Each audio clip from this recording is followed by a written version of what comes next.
Brought to you by V-Guard.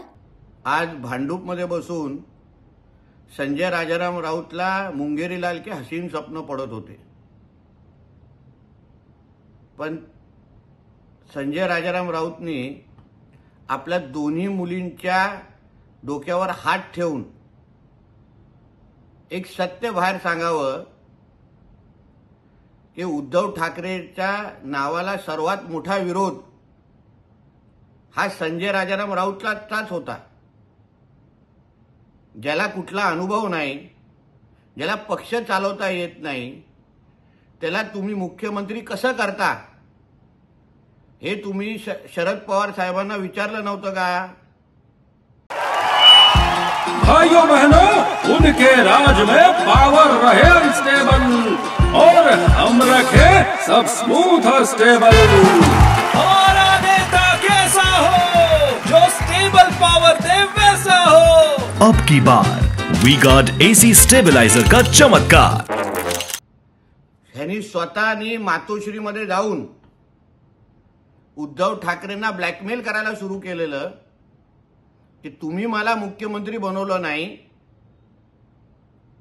तर मी मातोश्रीतल्या आतल्या बातम्या बाहेर सांगेन, तुम्ही बाळासाहेबांची प्रॉपर्टी कशी हडप केली ह्याचे कागदपत्र बाहेर देईन, असं ब्लॅकमेलिंग आणि धमकी संजय राजाराम राऊतनी उद्धव ठाकरेला दिल्या नव्हत्या का? थेट पवार साहेबांना पण जाऊन सांगितलं होतं की तुम्ही माझंच नाव मुख्यमंत्री म्हणून चालवा, असा आग्रह धरला नव्हता का? सामनाच्या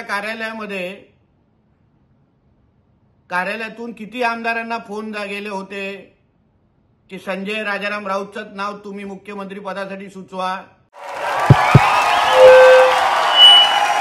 उनका बैकअप सिर्फ कल तक और हमारा चांद तक।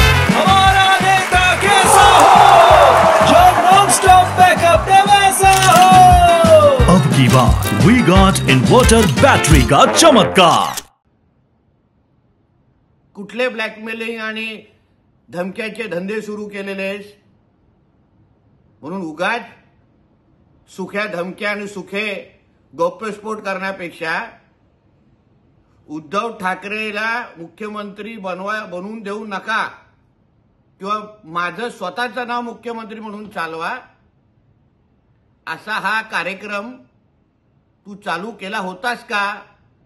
याबद्दल थोडा संजय राजाराम राऊतनी हाही गौप्यस्फोट करावा आणि मग शिंदे साहेबांच्या नावाने कसा विरोध होता, भारतीय जनता पक्षाने कसा शिंदे साहेबांच्या नावाचा विरोध केला होता याबद्दलचे खोट्या बातम्या नंतर पसरव।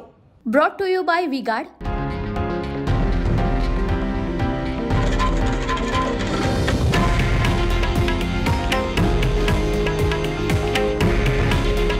हे आहे देशातील नंबर 1 न्यूज नेटवर्क आणि आपण पाहत आहात TV9 मराठी।